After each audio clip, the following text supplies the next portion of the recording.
Hi friends, ನಿಸರ್ಗ YouTube ಚಾನಲ್ಗೆ ಸ್ವಾಗತ. ನಾನು ನಿಮ್ಮ ಪ್ರೀತಿಯ ವೀರೇಶ್ ವಿಜಯಪುರ್. ಇವತ್ತಿನ ಕ್ಲಾಸ್ ಏನಪ್ಪ ಅಂತಂದಾಗ 2025 ಫೆಬ್ರವರಿ ತಿಂಗಳಿನ ಪ್ರಚಲಿತ ವಿದ್ಯಮಾನಗಳನ್ನು ನೋಡ್ತಾ ಹೋಗೋಣ ಸ್ನೇಹಿತರೆ ಇವತ್ತಿನ ಕ್ಲಾಸಲ್ಲಿ. ಹಾಗೆ ನನ್ನ ಚಾನಲ್ನ ಹೊಸದಾಗಿ ನೋಡ್ತಾ ಇದ್ದರೆ ಸಬ್ಸ್ಕ್ರೈಬ್ ಮಾಡಿ, ನಿಮ್ಮ ಸ್ನೇಹಿತರಿಗೂ ಶೇರ್ ಮಾಡಿ. ನೋಡಿರಿ, ಮೊದಲನೇ ಕ್ವಶನ್ ಏನಪ್ಪ ಅಂತಂದಾಗ 38ನೇ ರಾಷ್ಟ್ರೀಯ ಕ್ರೀಡಾಕೂಟ ಆರಂಭವಾದ ರಾಜ್ಯ ಯಾವುದು ಅಂತೇಳಿ ಕ್ವಶನ್ ಕೇಳೋಣ ಸ್ನೇಹಿತರೆ. ಇಂಪಾರ್ಟೆಂಟಾಗಿ ಕೇಳ್ತಾನೆ. ಎಷ್ಟನೇದಿದು? 38ನೇ ರಾಷ್ಟ್ರೀಯ ಕ್ರೀಡಾಕೂಟ. ಹಿಂಗೆ ಈ ರೀತಿಯಾದ ಕ್ವಶನ್ನು ಸಹ ಕೇಳ್ಬೋದು ಸ್ನೇಹಿತರೆ. ಇತ್ತೀಚೆಗೆ ನಡೆದ ರಾಷ್ಟ್ರೀಯ ಕ್ರೀಡಾಕೂಟವು ಎಷ್ಟನೇದು ಕೇಳಿದಾಗ 38ನೇ ರಾಷ್ಟ್ರೀಯ ಕ್ರೀಡಾಕೂಟ ಅದು ಯಾವ ರಾಜ್ಯದಲ್ಲಿ ನಡೆಸಲಾಗಿದೆ ಇತ್ತೀಚೆಗೆ ಅದಕ್ಕೆ ಕ್ವಶನ್ ಕೇಳೋಣ ಸ್ನೇಹಿತರೆ. Option A Karnataka, Uttarakhand, Himachal Pradesh, Jammu Kashmir. ಇಲ್ಲಿ ಆನ್ಸರ್ ಯಾವುದಾಗುತ್ತೆ ನೋಡಿ ಸ್ನೇಹಿತರೆ, ಉತ್ತರಾಖಂಡ್ ರಾಜ್ಯದಲ್ಲಿ ಈ 38ನೇ ರಾಷ್ಟ್ರೀಯ ಕ್ರೀಡಾಕೂಟ ಆರಂಭವಾದ ಒಂದು ರಾಜ್ಯವಾಗಿದೆ ಸ್ನೇಹಿತರೆ. ಇಂಪಾರ್ಟೆಂಟ್ ಇಲ್ಲಿ ಏನಪ್ಪ ಅಂತಂದಾಗ ರಾಷ್ಟ್ರೀಯ ಕ್ರೀಡಾಕೂಟ ನಡೆದ ನೋಡಿ. ನೆಕ್ಸ್ಟ್ ನೋಡಿ, ಜನವರಿ 28ರಿಂದ ಫೆಬ್ರವರಿ 14ರವರೆಗೆ ಉತ್ತರಾಖಂಡ್ ರಾಜ್ಯದಲ್ಲಿ ನಡೆಸಲಾಯಿತು. ಯಾವುದು? 38ನೇ ರಾಷ್ಟ್ರೀಯ ಕ್ರೀಡಾಕೂಟ ಅದಲ್ಲ, ಅದು ಏನಪ್ಪ ಅಂತಂದಾಗ ಉತ್ತರಾಖಂಡ್ ರಾಜ್ಯದಲ್ಲಿ ನಡೆಸಲಾಯಿತು ಅಂತೇಳಿ ನೋಡ್ತೀವಿ ಸ್ನೇಹಿತರೆ. ಇದು ಇಂಪಾರ್ಟೆಂಟಾ. ಇದನ್ನು ಉದ್ಘಾಟನೆ ಮಾಡಿದವ್ರು ಯಾರು? 38ನೇ ರಾಷ್ಟ್ರೀಯ ಕ್ರೀಡಾಕೂಟ ಅದಲ್ಲ, ಇದನ್ನು ಉದ್ಘಾಟನೆ ಮಾಡಿದವ್ರು ಯಾರು ಅಂತಂದಾಗ ಪ್ರಧಾನಿ ನರೇಂದ್ರ ಮೋದಿಯವರು ಇದನ್ನು ಉದ್ಘಾಟನೆ ಮಾಡ್ತಾರೆ ನೋಡಿ ಸ್ನೇಹಿತರೆ. ಯಾವುದು? 38ನೇ ರಾಷ್ಟ್ರೀಯ ಕ್ರೀಡಾಕೂಟವನ್ನು ಉದ್ಘಾಟನೆ ಮಾಡಿದವ್ರು ಯಾರು ಅಂತ ಕೇಳಿದಾಗ ಪ್ರಧಾನಮಂತ್ರಿ ಯಾರಪ್ಪ ಅಂತಂದಾಗ ನರೇಂದ್ರ ಮೋದಿಯವರು. ನೆಕ್ಸ್ಟ್ ಭಾರತೀಯ ಒಲಿಂಪಿಕ್ಸ್ ಅಧ್ಯಕ್ಷರು ಯಾರು ಅಂತ ಕೇಳಿದಾಗ ಭಾರತೀಯ ಒಲಿಂಪಿಕ್ಸ್ ಅಸೋಸಿಯೇಷನ್ ಅಂತೇಳಿಕೆ ಒಂದು ಕಮಿಟಿ ಆದ ಸ್ನೇಹಿತರೆ. ಅದರ ಅಧ್ಯಕ್ಷರು ಯಾರು ಅಂತಂದಾಗ PT ಉಷಾ. ಇವರು ಸಹ ಈ ಕ್ರೀಡಾಕೂಟದಲ್ಲಿ ಮುಖಂಡರಾಗಿ ಭಾಗವಹಿಸಿದರು. ನೆಕ್ಸ್ಟ್ ಕ್ರೀಡಾಕೂಟದ ಅಧಿಕೃತ ಲೋಗೋ ಅಥವಾ ಮಸ್ಕಟ ಅಂತ ಕರಿತೀವಿ ಸ್ನೇಹಿತರೆ. ಇಂಪಾರ್ಟೆಂಟಾ. ಅದು ಕ್ರೀಡಾಕೂಟ 38ನೇ ರಾಷ್ಟ್ರೀಯ ಕ್ರೀಡಾಕೂಟ ಅದಲ್ಲ, ಅದರ ಲೋಗೋ ಅಥವಾ ಮಸ್ಕಟ ಯಾವುದು ಅಂತೇಳಿ ಕ್ವಶನ್ ಕೇಳ್ತಾನೆ ಸ್ನೇಹಿತರೆ. ಇಂಪಾರ್ಟೆಂಟಾ. ಯಾವ್ದು ನೋಡಿ? ಹಿಮಾಲಯನ್ ಮೊನಲ್ ಅಥವಾ ಮೌಲಿ. ಹಿಮಾಲಯನ್ ಮೊನಲ್ ಅಥವಾ ಮೌಲಿ ಅಂತ ಹೇಳ್ತೀವಿ ಸ್ನೇಹಿತರೆ. ಇಂಪಾರ್ಟೆಂಟಾ. ಇದು ಅಧಿಕೃತ ಮಸ್ಕಟ ಯಾವುದ್ರದ್ದು? 38ನೇ ರಾಷ್ಟ್ರೀಯ ಕ್ರೀಡಾಕೂಟದ ಒಂದು ಮಸ್ಕಟ. ಇಂಪಾರ್ಟೆಂಟಾ. ನೆಕ್ಸ್ಟ್ ಆಟಕ್ಕೆ ಅಧಿಕೃತ ಒಲಿಂಪಿಕ್ಸ್ ಜ್ಯೋತಿಯನ್ನು ತೇಜಸ್ವಿನಿ ಎಂದು ಹೆಸರಿಡಲಾಗಿದೆ. ಇದು ಆಟ ಏನು 38ನೇ ರಾಷ್ಟ್ರೀಯ ಕ್ರೀಡಾಕೂಟ ಏನು ಇದು ಮಾಡಿದ್ರಲ್ಲ ಸ್ನೇಹಿತರೆ, ಏನು ಜ್ಯೋತಿಯನ್ನು ಬೆಳಗದ್ರಲ್ಲ, ಆ ಜ್ಯೋತಿ ಹೆಸರನ್ನು ಏನಂತ ಇಡಲಾಗಿದೆ ಅಂತಂದರೆ ತೇಜಸ್ವಿನಿ ಅಂತೇಳಿ ಇಡಲಾಗಿದೆ ನೋಡಿ. ಹೌದಾ? ಈ ಕ್ರೀಡಾಕೂಟದಲ್ಲಿ ಕರ್ನಾಟಕ ಎಷ್ಟನೇ ಸ್ಥಾನ ಪಡೆದುಕೊಂಡದ ಪ್ರಶಸ್ತಿ ಪದಕಗಳಲ್ಲಿ ಅಂತ ಕೇಳಿದಾಗ 5ನೇ ಸ್ಥಾನವನ್ನು ಪಡೆದುಕೊಂಡದ್ದು ನೋಡಿ ಸ್ನೇಹಿತರೆ. ಇಂಪಾರ್ಟೆಂಟ. 5ನೇ ಸ್ಥಾನ ಪಡೆದುಕೊಂಡ. ರಾಜ್ಯಗಳಲ್ಲಿ ಕೇಳಿದಾಗ ಮೊದಲನೇ ಸ್ಥಾನ ಮಹಾರಾಷ್ಟ್ರ ಐತಿ. ಮಹಾರಾಷ್ಟ್ರ ರಾಜ್ಯಗಳಲ್ಲಿ ಅತಿ ಹೆಚ್ಚು ಏನಪ್ಪ ಪದಕಗಳನ್ನು ಪಡೆದುಕೊಂಡಿದ್ದ ರಾಜ್ಯ ಯಾವುದಂತ ಕೇಳಿದಾಗ ಮಹಾರಾಷ್ಟ್ರ. ಕರ್ನಾಟಕ ಎಷ್ಟನೇ ಸ್ಥಾನದಾಗ ಕೇಳಿದಾಗ 5ನೇ ಸ್ಥಾನದಲ್ಲಿ ಅದು ನೋಡಿ. ನೆಕ್ಸ್ಟ್ ಇಸ್ರೋ ಸಂಸ್ಥೆಯ 11ನೇ ಮುಖ್ಯಸ್ಥರಾಗಿ ಯಾರು ನೇಮಕಗೊಂಡಿದ್ದಾರೆ ನೋಡಿರಿ. ಇಸ್ರೋ ಸಂಸ್ಥೆಯ 11ನೇ ಎಷ್ಟನೇದು ಕೇಳಿದಾಗ 11ನೇ ಮುಖ್ಯಸ್ಥರಾಗಿ ಯಾರು ನೇಮಕಗೊಂಡಿದ್ದಾರೆ ನೋಡಿ. Option A AM Prasad, Madhusudan, V Narayanan. ಯಾವುದೂ ಅಲ್ಲ. ಇಲ್ಲಿ ಆನ್ಸರ್ ಯಾವುದಾಗುತ್ತೆ ನೋಡಿ ಸ್ನೇಹಿತರೆ. ಇಸ್ರೋದ 11ನೇ ಮುಖ್ಯಸ್ಥರಾಗಿ V ನಾರಾಯಣನ್ ಅವರು ಆಯ್ಕೆಯಾರು ನೋಡಿ ಸ್ನೇಹಿತರೆ. V ನಾರಾಯಣನ್.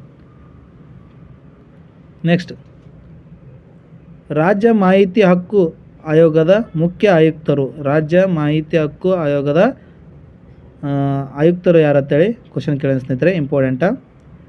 ಮಧುಸೂದನ್, AM ಪ್ರಸಾದ್, ಶಿವಕುಮಾರ್, ಜೈಶಾ ಅಂತೇಳಿ ಆಪ್ಷನ್ ಅದಾವೆ ಸ್ನೇಹಿತರೆ. ಇದರಲ್ಲಿ ಆನ್ಸರ್ ಯಾವುದಾದ್ರು ಕೇಳಿದಾಗ AM ಪ್ರಸಾದ್ ನೋಡಿ. ರಾಜ್ಯ ಮಾಹಿತಿ ಹಕ್ಕು ಆಯೋಗದ ಆಯುಕ್ತರು ಯಾರು ಅಂತ ಕೇಳಿದಾಗ AM ಪ್ರಸಾದ್. ಇಂಪಾರ್ಟೆಂಟಾ.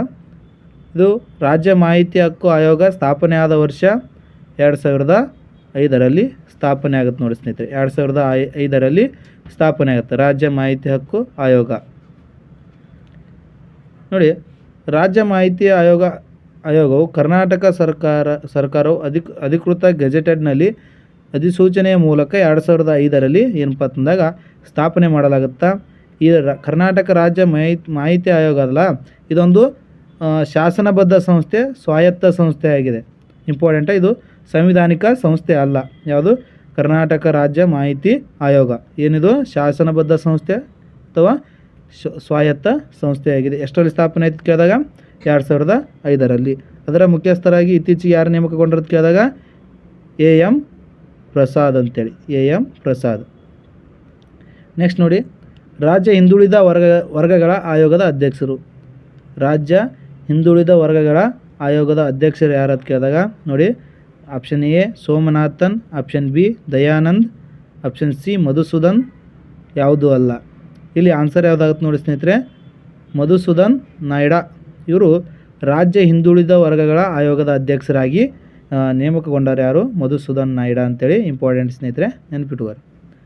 ನೆಕ್ಸ್ಟ್ ನೋಡಿ, ICC ವರ್ಷದ ಕ್ರಿಕೆಟರ್ ಮತ್ತು BCCIನ ಉತ್ತಮ ಆಟಗಾರ ಯಾರು? ನೋಡಿರಿ, 2025ರಲ್ಲಿ ಏನಪ್ಪ ಅಂತಂದಾಗ ICC ವರ್ಷದ ಕ್ರಿಕೆಟರ್ ಮತ್ತು BCCIನ ಉತ್ತಮ ಆಟಗಾರ ಯಾರು ಅಂತೇಳಿ ಕ್ವಶನ್ ಕೇಳೋಣ.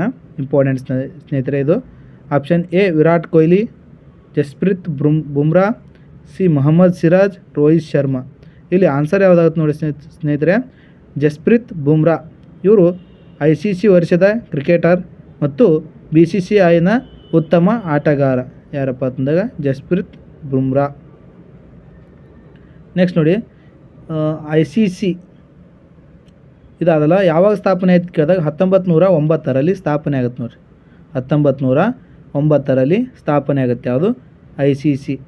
ಹೌದಾ? ಯಾವ ದೇಶಗಳು ಕೂಡಿಕೊಂಡು ಈ ಸಂಸ್ಥೆಯನ್ನು ಸ್ಥಾಪನೆ ಮಾಡ್ತಾ ಕೇಳಿದಾಗ ಆಸ್ಟ್ರೇಲಿಯಾ, ಇಂಗ್ಲೆಂಡ್ ಮತ್ತು ದಕ್ಷಿಣ ಆಫ್ರಿಕಾದ ಪ್ರತಿನಿಧಿಗಳು ಇಂಪೀರಿಯಲ್ ಕ್ರಿಕೆಟ್ ಸಮ್ಮೇಳನ ಎಂದು ಸ್ಥಾಪನೆ ಮಾಡ್ತಾರೆ. ಯಾವುದನ್ನು? ಈ ICC, ಇದು ಇಂಟರ್ನ್ಯಾಷನಲ್ ಕ್ರಿಕೆಟ್ ಇದಾದಲ್ಲ, ಇದು 1909ರಲ್ಲಿ ಯಾರೇ ಸ್ಥಾಪನೆ ಮಾಡ್ಬೇಕಂತೇಳಿ ಯಾವ ದೇಶಗಳು ಇದು ಉದ್ದೇಶ ಮಾಡ್ಕೋತಾವ್ದು ಕೇಳಿದಾಗ, ಸಭೆ ಸೇರ್ತಾವ್ದು ಕೇಳಿದಾಗ ಆಸ್ಟ್ರೇಲಿಯಾ, ಇಂಗ್ಲೆಂಡ್, ದಕ್ಷಿಣ ಆಫ್ರಿಕಾ 1909ರಲ್ಲಿ. ನೆಕ್ಸ್ಟ್ ನೋಡಿ, BCCI ಎಂದು ಕರೆಯಲ್ಪಡುವ ಭಾರತೀಯ ಕ್ರಿಕೆಟ್ ನಿಯಂತ್ರಣ ಮಂಡಳಿಯು ಭಾರತದಲ್ಲಿ ಕ್ರಿಕೆಟ್ ಕ್ರೀಡೆಯ ಪ್ರಮುಖ ರಾಷ್ಟ್ರೀಯ ಆಡಳಿತ ಮಂಡಳಿಯಾಗಿದೆ. ಯಾವುದು? BCCI. ಇದರ ಪ್ರಧಾನ ಕೇಂದ್ರ ಕಚೇರಿ ಯಾವುದು? BCCIನ ಪ್ರಧಾನ ಕೇಂದ್ರ ಕಚೇರಿಯಲ್ಲಿ ಅದಾದ ಕೇಳಿದಾಗ ಇಂಪಾರ್ಟೆಂಟ್ ಸ್ನೇಹಿತರೆ, ಮುಂಬೈನ ಚರ್ಚ್ ಗೇಟ್ನಲ್ಲಿರುವ ಕ್ರಿಕೆಟ್ ಕೇಂದ್ರದಲ್ಲಿದೆ. ನೋಡಿರಿ, ಮುಂಬೈನಲ್ಲಿ ಐತಿ ಇದರ ಕೇಂದ್ರ ಕಚೇರಿ. ಯಾವುದು? BCCI. ಇದು ಸ್ಥಾಪನೆ ಆದ ವರ್ಷ 1928ರಲ್ಲಿ ಸ್ಥಾಪನೆ ಆಗುತ್ತೆ. ಯಾವುದು? BCCI ಸ್ಥಾಪನೆ ಆದ ವರ್ಷ. ನೆಕ್ಸ್ಟ್, BCCI ವಿಶ್ವದ ಅತ್ಯಂತ ಶ್ರೀಮಂತ ಕ್ರಿಕೆಟ್ ಆಡಳಿತ ಮಂಡಳಿಯಾಗಿದೆ. ನೋಡಿ, ಕ್ವಶನ್ ಈ ರೀತಿಯಾದ ಕೇಳಬಹುದು ಸ್ನೇಹಿತರೆ. BCCI ವಿಶ್ವದ ಅತ್ಯಂತ ಶ್ರೀಮಂತ ಕ್ರಿಕೆಟ್ ಮಂಡಳಿಯಾಗಿದೆ. ಯಾವುದು? BCCI. ಈ ಥರ ಕ್ವಶನ್ ಏನು ಕೇಳ್ತಂತಂದಾಗ ವಿಶ್ವದ ಅತ್ಯಂತ ಶ್ರೀಮಂತ ಕ್ರಿಕೆಟ್ ಮಂಡಳಿ ಯಾವುದಂತ ಕೇಳ್ತಾನೆ ಸ್ನೇಹಿತರೆ. ಯಾವುದು? BCCI ಸ್ಥಾಪನೆಯಾಗಿದ್ದು 1928ರಲ್ಲಿ. ಕೇಂದ್ರ ಕಚೇರಿ ಮುಂಬೈನಲ್ಲಿ ಐತಿ. ನೆಕ್ಸ್ಟ್ ನೋಡಿ, ಇತ್ತೀಚೆಗೆ DRDOನ ಸಮೂಹ ಡ್ರೋನ್ ನಾಶಕ ಕಿರು ಕ್ಷಿಪಣಿ ವ್ಯವಸ್ಥೆ ಯಾವುದು? ನೋಡಿ, ಇಂಪಾರ್ಟೆಂಟ್. ಇತ್ತೀಚೆಗೆ DRDOನ ಸಮೂಹ ಡ್ರೋನ್ ನಾಶಕ ಕಿರು ಕ್ಷಿಪಣಿ ವ್ಯವಸ್ಥೆ ಯಾವುದು ಅಂತೇಳಿ ಕ್ವಶನ್ ಕೇಳೋಣ. ಆಪ್ಷನ್ ಎ ಬ್ರಹ್ಮಾಸ್ತ್ರ, ಭಾರ್ಗವಾಸ್ತ್ರ, ಪೃಥ್ವಿ 6 ಯಾವುದೂ ಅಲ್ಲ. ಇಲ್ಲಿ ಆನ್ಸರ್ ಯಾವುದಾಗುತ್ತೆ ನೋಡಿ ಸ್ನೇಹಿತರೆ, ಭಾರ್ಗವಾಸ್ತ್ರ ಅಂತೇಳಿ. ಇತ್ತೀಚೆಗೆ DRDOನ ಸಮೂಹ ಡ್ರೋನ್ ನಾಶಕ ಕಿರು ಕ್ಷಿಪಣಿ ವ್ಯವಸ್ಥೆ ಯಾವುದಪ್ಪ ಅಂತಂದ ಭಾರ್ಗವಾಸ್ತ್ರ. ಇಂಪಾರ್ಟೆಂಟ್, ಗೊತ್ತಿರಲಿ. ನೆಕ್ಸ್ಟ್ ನೋಡಿ, ಭಾರತವು ತನ್ನ ಮೊದಲ ಸ್ಥಳೀಯವಾಗಿ ಅಭಿವೃದ್ಧಿಪಡಿಸಿದ ಮೈಕ್ರೋ ಕ್ಷಿಪಣಿ ನೋಡಿರಿ. ಯಾವುದು? ಭಾರ್ಗವಾಸ್ತ್ರ. ಇದೊಂದು ಮೈಕ್ರೋ ಕ್ಷಿಪಣಿ. ಇದು ಭಾರತೀಯ ಸ್ಥಳೀಯವಾಗಿ ನಿರ್ಮಿಸಿದ ಒಂದು ಕ್ಷಿಪಣಿ ಆಗೈತಿ. ವ್ಯವಸ್ಥೆ ಯಶಸ್ವಿಯಾಗಿ ಪರೀಕ್ಷಿಸಲಾಗಿದೆ ಇತ್ತೀಚೆಗೆ. ಇದು ಹೆಚ್ಚುತ್ತಿರುವ ಸಮೂಹ ಡ್ರೋನ್ಗಳ ಬೆದರಿಕೆಯನ್ನು ಎದುರಿಸಲು ವಿನ್ಯಾಸಗೊಳಿಸಲಾಗಿದೆ. ಯಾವ ಡ್ರೋನನ್ನು? ಭಾರ್ಗವಾಸ್ತ್ರ ಎಂಬ ಒಂದು ಕ್ಷಿಪಣಿಯನ್ನು ಸಮೂಹ ಡ್ರೋನ್ಗಳ ಬೆದರಿಕೆಯನ್ನು ಎದುರಿಸಲು ಈ ಕ್ಷಿಪಣಿಯನ್ನು ಅಭಿವೃದ್ಧಿಪಡಿಸಲಾಗಿದೆ ನೋಡಿ ಸ್ನೇಹಿತರೆ. ಇದೊಂದು ಮೈಕ್ರೋ ಕ್ಷಿಪಣಿ. ಯಾವುದು? ಭಾರ್ಗವಾಸ್ತ್ರ. ಯಾವ ಸಂಸ್ಥೆ ಇದನ್ನು ಅಭಿವೃದ್ಧಿಪಡಿಸೋದು ಕೇಳಿದಾಗ DRDO.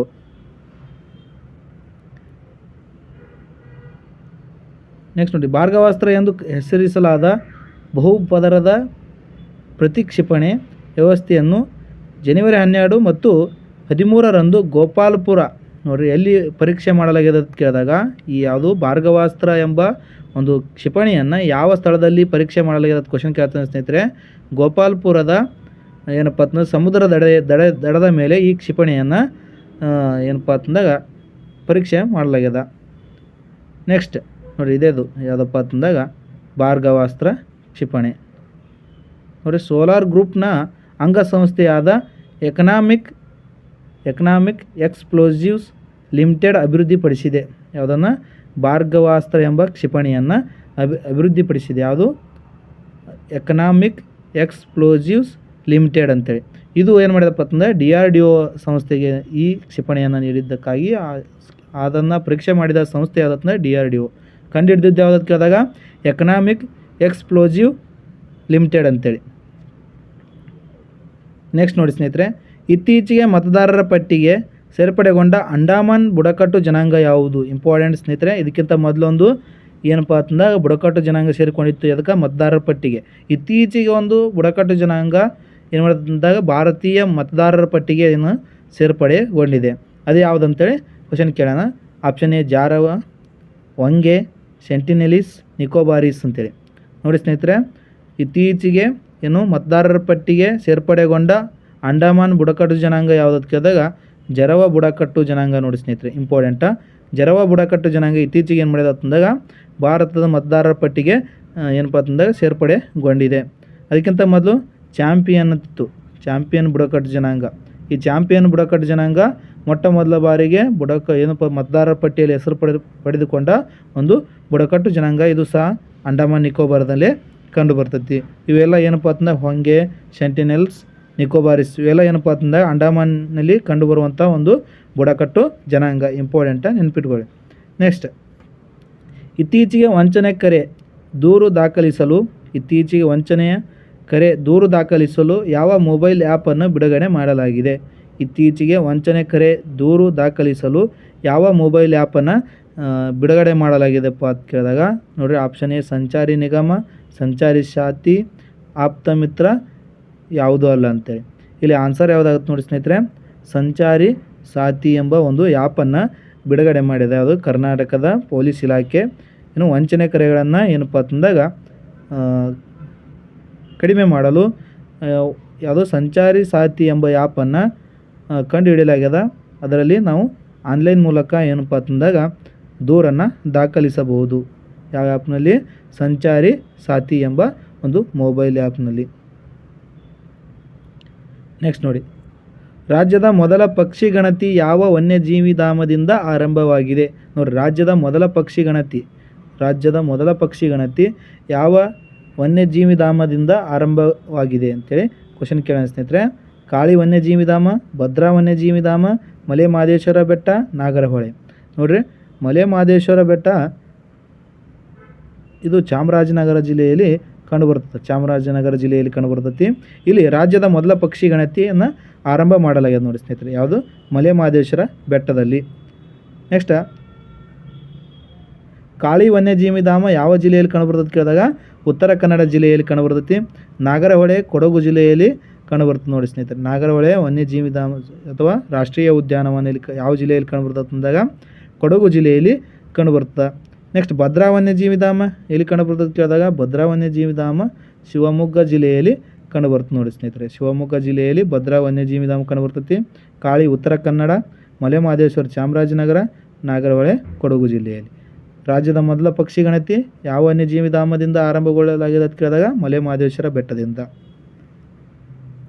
ನೆಕ್ಸ್ಟ್, ಪೂರ್ವ ಭಾರತದ ಮೊದಲ ಖಗೋಳ ವೀಕ್ಷಣಾಲಯ ಯಾವ ರಾಜ್ಯದಲ್ಲಿ ಸ್ಥಾಪಿಸಲಾಗಿದೆ? ಪೂರ್ವ ಭಾರತದ ಮೊದಲ ಖಗೋಳ ವೀಕ್ಷಣಾಲಯ ಯಾವ ರಾಜ್ಯದಲ್ಲಿ ಸ್ಥಾಪಿಸಲಾಗಿದೆ? ಹೌದಾ? ಆಪ್ಷನ್ ಎ ಗುಜರಾತ್, ಮೇಘಾಲಯ, ಪಶ್ಚಿಮ ಬಂಗಾಳ, ನಾಗಾಲ್ಯಾಂಡ್ ಅಂತೇಳಿ. ಪೂರ್ವ ಭಾರತದ ಮೊದಲ ಖಗೋಳ ವೀಕ್ಷಣಾಲಯ ಯಾವ ರಾಜ್ಯದಲ್ಲಿ ಸ್ಥಾಪಿಸಲಾಗಿದೆ ಅಂತ ಕೇಳಿದಾಗ ಪಶ್ಚಿಮ ಬಂಗಾಳದಲ್ಲಿ ಸ್ಥಾಪಿಸಲಾಗಿದೆ ನೋಡಿ ಸ್ನೇಹಿತರೆ. ಪಂಚಟ ಬೆಟ್ಟದಲ್ಲಿ, ಪಶ್ಚಿಮ ಬಂಗಾಳದ ಪಂಚಟ್ ಬೆಟ್ಟದಲ್ಲಿ ಈ ಏನು ಪೂರ್ವ ಭಾರತದ ಮೊದಲ ಖಗೋಳ ವೀಕ್ಷಣಾಲಯವನ್ನು ಸ್ಥಾಪನೆ ಮಾಡಲಾಗಿದೆ. ಎಲ್ಲಿ? ಪಶ್ಚಿಮ ಬಂಗಾಳದ ಪಂಚಟ ಬೆಟ್ಟ. ನೆಕ್ಸ್ಟ್, ಇತ್ತೀಚೆಗೆ CBIನಿಂದ ಬಿಡುಗಡೆಗೊಂಡ ವೆಬ್ಸೈಟ್ ಯಾವುದು? ಇಂಪಾರ್ಟೆಂಟ್ ಇದು.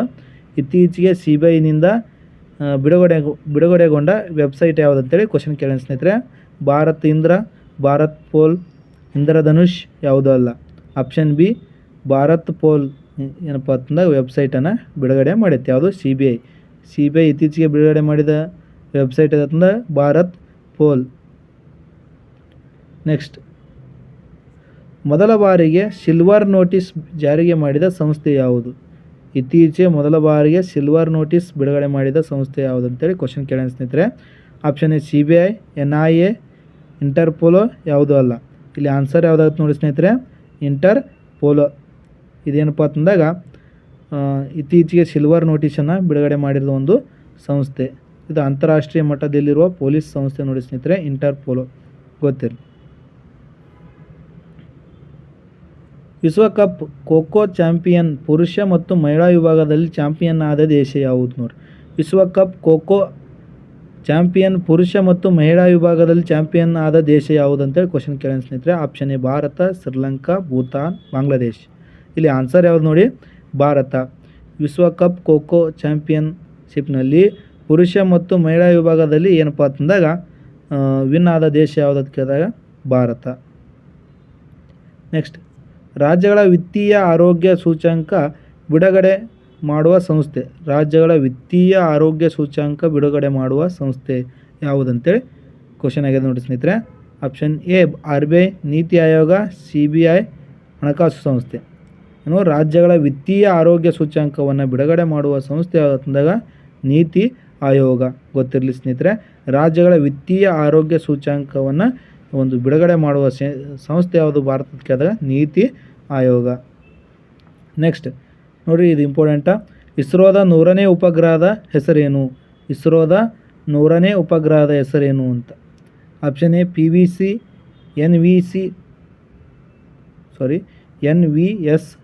NVS .2 ಅಂತೇಳಿ, GSLV, PSLV ಅಂತ.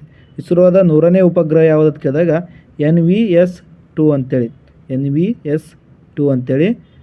ಇತ್ತೀಚೆಗೆ 100ನೇ ಉಪಗ್ರಹವನ್ನು ಉಡಾವಣೆ ಮಾಡಿದ ಸಂಸ್ಥೆ ಯಾವುದಂದಾಗ ಇಸ್ರೋ. ಇದು ಸ್ಥಾಪನೆ ಆಗಿದೆ 1969ರಲ್ಲಿ. ಕೇಂದ್ರ ಕಚೇರಿಯಲ್ಲಿ ತಂದಾಗ ಬೆಂಗಳೂರಿನಲ್ಲಿ ಕಂಡುಬರುತ್ತೆ. ಯಾವುದು? ಇಸ್ರೋದ ಕೇಂದ್ರ ಕಚೇರಿ. ಇತ್ತೀಚೆಗೆ ಇದರದ್ದು 11ನೇ ಮುಖ್ಯಸ್ಥರಾಗಿ ಯಾರು ನೇಮಕಗೊಂಡಿರೋದು ಕೇಳಿದಾಗ ವಿ ನಾರಾಯಣ್ ಅಂತೇಳಿ. ಆಸ್ಟ್ರೇಲಿಯನ್ ಓಪನ್ಸ್ ನೋಡಿ ಸ್ನೇಹಿತರೆ, ಆಸ್ಟ್ರೇಲಿಯನ್ ಓಪನ್ಸ್ ಪುರುಷ ಚಾಂಪಿಯನ್ ಆದವರು ಯಾರಂತ. ಇತ್ತೀಚೆಗೆ ನಡೀತಲ್ಲ ಆಸ್ಟ್ರೇಲಿಯಾ ಓಪನ್ಸ್, ಇದರ ಪುರುಷ ಚಾಂಪಿಯನ್ ಆದವರು ಯಾರಂತೇಳಿ ಕ್ವಶನ್ ಆಗ್ಯದ. ಮ್ಯಾಂಡಿಸನ್ ಕೀಸ್, ಯಾನಿಕ್ ಸಿನ್ನರ್, ಜೋಕೋವಿಕ್ ಯಾವುದೂ ಅಲ್ಲಂತೆ. ಆಸ್ಟ್ರೇಲಿಯಾ ಓಪನ್ ಏನಪ್ಪ ಅಂತಂದ್ರೆ ಅದರ ಪುರುಷ ಚಾಂಪಿಯನ್ ಯಾರಾಗಿರೋದು ಕೇಳಿದಾಗ ಟೆನ್ನಿಸ್ ಟೂರ್ನಿಮೆಂಟ್ ನಡೀತಿಲ್ಲ ದೇಶದ ವರ್ಷದ ಮೊದಲ ಟೆನ್ನಿಸ್ ಟೂರ್ನಿ ಯಾವುದು ತಂದಾಗ ಆಸ್ಟ್ರೇಲಿಯನ್ ಓಪನ್ ಅಂತೇಳಿ. ಇದರ ಪುರುಷ ಚಾಂಪಿಯನ್ ಯಾದವರು ಯಾರತ್ತು ಕೇಳಿದಾಗ ಇತ್ತೀಚೆಗೆ ಯಾನಿಕ್ ಸಿನ್ನರ್ ಅಂತೇಳಿ. ಯಾನಿಕ್ ಸಿನ್ನರ್ ಯಾವ ದೇಶದವರು ತಂದಾಗ ಇಟಲಿ ದೇಶದವರು ನೋಡಿ. ಇಟಲಿ ದೇಶದವರು ಇತ್ತೀಚೆಗೆ ಏನಪ್ಪ ಅಂತಂದಾಗ ವರ್ಷದಲ್ಲಿ ಮೊದಲು ನಡೆದಂಥ ಒಂದು ಆಸ್ಟ್ರೇಲಿಯಾ ಓಪನ್ ಟೆನ್ನಿಸ್ ಟೂರ್ನಿಯ ಪುರುಷ ಚಾಂಪಿಯನ್ ಆಗಿ ಹೊರಹೊಮ್ಮಿದ್ದಾರೆ. ಯಾರು? ಯಾನಿಕ್ ಸಿನ್ನರ್ ಅಂತೇಳಿ. ನೆಕ್ಸ್ಟ್ ಮಹಿಳಾ ಚಾಂಪಿಯನ್ ಯಾರದ್ದು ಕೇಳಿದಾಗ ಮ್ಯಾಂಡಿಸನ್ ಕಿಸ್ ಅಂತೇಳಿ. ಇವರು ಏನಪ್ಪ ಅಂತಂದ್ರೆ USA ದೇಶದವರು. ಆಸ್ಟ್ರೇಲಿಯನ್ ಓಪನ್ದಲ್ಲಿ ಮಹಿಳಾ ಸಿಂಗಲ್ಸ್ನಲ್ಲಿ ಚಾಂಪಿಯನ್ ಆದಂಥ ಒಬ್ಬ ಮಹಿಳೆ ಯಾರತ್ತಂದಾಗ ಮ್ಯಾಡಿಸನ್ ಕಿಸ್ ಅಂತೇಳಿ. ಥ್ಯಾಂಕ್ ಯು ಸ್ನೇಹಿತರೆ.